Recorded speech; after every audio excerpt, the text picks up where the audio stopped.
मराठा आरक्षणासाठी मनोज जरांगे पुन्हा एकदा मुंबईकडे कूच करतायत।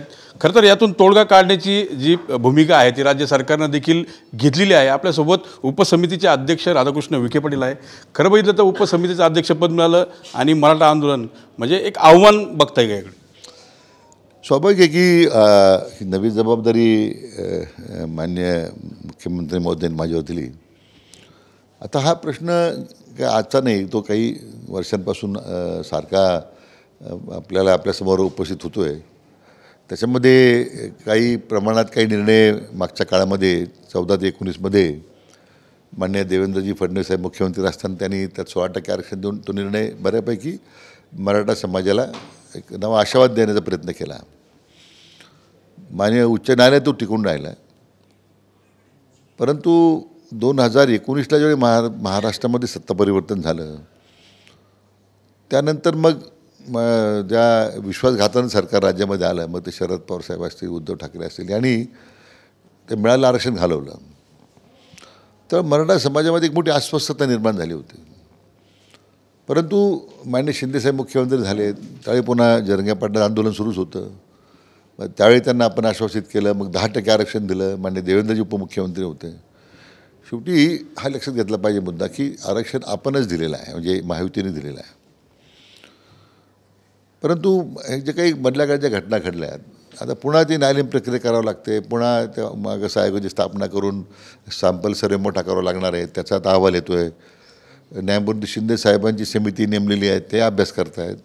मला वाटतं एक सकारात्मक तोडगा निघावा किंवा कायमस्वरूपी तोडगा निघावा ही सरकारची भूमिका आहे। राजकीय टिप्पणी होते। खरं तर आरक्षणाच्या मुद्द्यावर बोललं पाहिजे। आता हैदराबाद गॅझेटचा तुम्ही उल्लेख करताय ते म्हणजे गुंतागुंत आहे, तर नेमकं सगळे सोयरे असतील किंवा ओबीसीमधून आरक्षण असेल, कोणत्या मुद्द्यांवर तुम्ही खरं तर समिती जी आहे ती चर्चा जरांगेंशी करू पाहते? नाही, जरंगे पाटलांनी काही मुद्दे उपस्थित केलेले आहेत। हैदराबाद गॅझेट लागू करायचं, सातारा गॅझेट आहे, मुंबई सेट होतं त्याचा एक विषय आहे मांडला त्यांनी। त्याबद्दलच आता ज्या कायदेशीर बाबी तपासून पाहण्याकरता त्याची अंमलबजावणी करण्यासाठी न्यायमूर्ती शिंदे साहेबांची समिती आपण केलेली आहे। आता जरंगे पाटलांनी त्यांच्या समितीला मुदतवाढ द्यावी म्हणून जी मागणी केली आम्ही ते लगेच मान्य केली। ठीक आहे, 6 महिने मुदत देऊ आपण त्यांना, कारण शिंदे साहेबांना वेळ लागणारच होता चर्चेला त्या सगळ्या कारण तो निजाम स्टेटच्या नंतर उद्भवलेला जो प्रश्न होता कागदपत्र उपलब्ध करणं, शेवटी आपल्या महायुती सरकारनेच ते कागदपत्र उपलब्ध केले सगळे। हैदराबादला माणसं पाठवली, तो डाटा उपलब्ध केला। आज मला सांगायला हरकत नाही की ज्यांचे पुरावे उपलब्ध आहेत त्यांना आम्ही दाखले द्यायला सुरुवातसुद्धा केलेली आहे, पण अंमलबजावणी करण्यासाठी जो काही राहिलेला जो मसुदा आहे तो फक्त अजून स्क्रुटिनी चालू आहे। तर त्यातून पुढे कायदेशीर गुंती तयार होऊ नये म्हणून न्यायमूर्ती शिंदे साहेब त्यासाठी त्याचा अभ्यास करत आहेत। बाकीचे जे अन्य मुद्दे आहेत, म्हणजे उदाहरणार्थ मृत पावलेल्या नातेवाईकांना मदत करण्याचा मुद्दा तो आपण 100% पूर्ण केला सरकारनं। त्यांच्या पाल्यांना नोकरी देण्याचा मुद्दा होता, तो आपण बहुतांशी लोकांना नोकऱ्या दिल्यात एस टी महामंडळामध्ये। राहिलेल्या लोकांनासुद्धा पुढच्या 1 महिन्यात द्याव्यात ती आपण प्रयत्न करतो आहे। गुन्हे मागे घेण्यासंदर्भात त्यांचा मुद्दा आहे, त्याची आता कायदेशीर प्रक्रिया सुरू आहे। आता कायदे तज्ज्ञांशी चर्चा करून तो निर्णय होईल। मला वाटतं आम्ही ज्यावेळी पाऊल पुढे टाकलं आहे सरकार म्हणून, म्हणजे महाविकास आघाडी काहीच करू शकलं नाही 2.5 वर्षामध्ये, ते महायुतीने केलं आहे। म्हणजे मागच्या 19मध्ये केले, 14 ते 19मध्ये, आणि आता आम्ही 24 नंतर करतो आहे। मला वाटतं त्यामुळे समितीचा अध्यक्ष म्हणून मला ज्यावेळी माननीय मुख्यमंत्र्यांनी नेमलेलं आहे, तर स्वाभाविक या सगळ्या विषयाचा मी आता अभ्यास करतो आहे। आणि आता 2-3च झाले, 4 दिवस झाले अध्यक्ष होऊन, तर प्रक्रियेमध्ये थोडा वेळ लागतो आहे। पण मला वाटतं जे मागच्या समितीने माननीय चंद्रकांत दादा अध्यक्ष होते त्यांनीसुद्धा याच्यामध्ये मोठं काम केलेलं आहे। उदाहरणार्थ आज राज्यामध्ये सारथीसारखी संस्था स्थापन झाली, आज हजारो मराठा समाजाच्या मुलांना स्कॉलरशिप मिळते। त्यांचे शिक्षण अभावी पैशाभावी शिक्षण थांबलं असतं, ते शिक्षण सुरू आहे। PhDच्या लोकांना आपण आता करणाऱ्या मुलांना शिष्यवृत्ती देतो आहे। परदेशात शिक्षण घेणाऱ्या मुलांना आपण शिष्यवृत्ती सुरू केलेली आहे। अण्णासाहेब महामंडळाच्या मार्फत आज जवळजवळ 1200 कोटी रुपयाचा व्याजाचा परताव आपण आपल्या मुलांना व्यवसाय सुरू करताना दिलेला आहे। म्हणजे जवळजवळ 12,000 कोटीचं कर्ज वाटप झालं आहे महामंडळाच्या गॅरंटीवर, आणि आज जवळजवळ 1300 कोटी रुपयाचा व्याज परतावा दिला आहे। हे कधीच घडलं नाही महाराष्ट्रामध्ये यापूर्वी, जे माननीय देवेंद्रजींच्या नेतृत्वाखाली हे घडलं आहे। म्हणून मला वाटतं की आपण त्याचं श्रेय त्यांना दिलंच पाहिजे। टीका पण त्यांच्यावरच होताना दिसते. एकनाथ शिंदेंचं आणि अजित पवारांचं कौतुक होतं आहे, मात्र फडणवीसांना सारखं टार्गेट करतायत मनोज जरांगे. नाही, माझी म्हणून जरांगे पाटलांना विनंती आहे की आपला मुद्दा काय आहे? आपलं भांडण आरक्षणासाठी आहे. आपल्या मागण्या आरक्षण आमच्या मान्य करत म्हणून आपला संघर्ष आहे.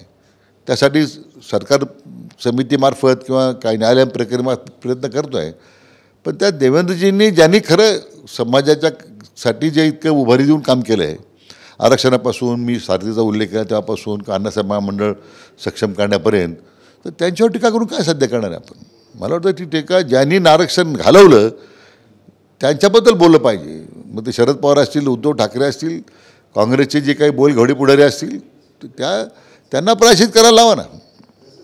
एकदा मला वाटतं दूध का दूध आणि पाणी का पाणी होऊन जाईल असं माझं मत आहे.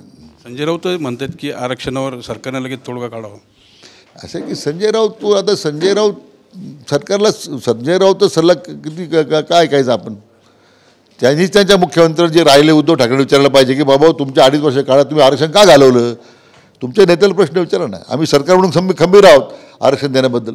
मनोज जरांगे म्हणाले होते की तुम्ही त्यांना फोन केला आणि चर्चेची तयारी दर्शवली होती. त्यात काही तथ्य आहे का आणि तुम्ही त्यांच्याशी संपर्क केला होता? त्यांना परवा दिवशी मी फोन केला होता. रात्री उशीर झाला होता, 12च्या पुढे ते विश्रांती घेत होते. पण त्यांच्या सहकाऱ्यांशी माझं बोलणं झालं. पण मी त्यांना म्हटलं मी चर्चेला मी स्वतःहूनच फोन केला होता. कारण शेवटी माझा प्रयत्न होता की आपण चर्चेतून मार्ग काढू.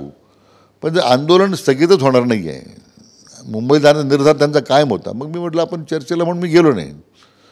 अहिल्यानगरमध्ये आल्यानंतर मला वाटलं होतं की त्यांचं आपण चर्चा करावी. परंतु शेवटी आता जर चर्चा मुंबईतच होणार असेल आणि त्यांनीसुद्धा आता सरकारी चर्चेची तयारी दर्शवलेली आहे, तर मुंबईत चर्चा करू ना आपण. काय तयारी सुरू आहे राज्य सरकार किंवा शिष्टमंडळाच्या वतीने?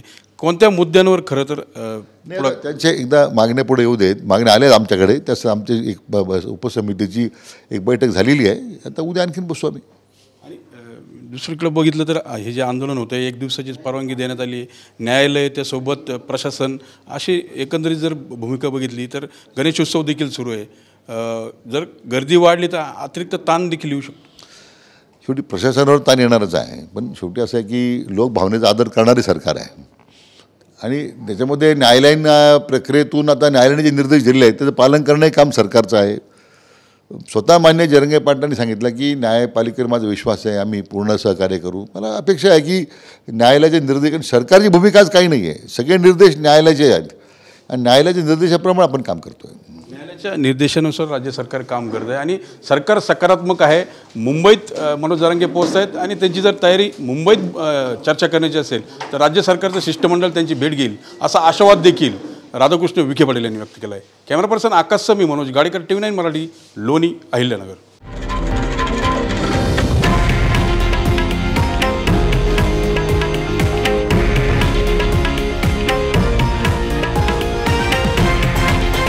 हे आहे देशातील नंबर 1 न्यूज नेटवर्क आणि आपण पाहत आहात TV9 मराठी, एकमेव.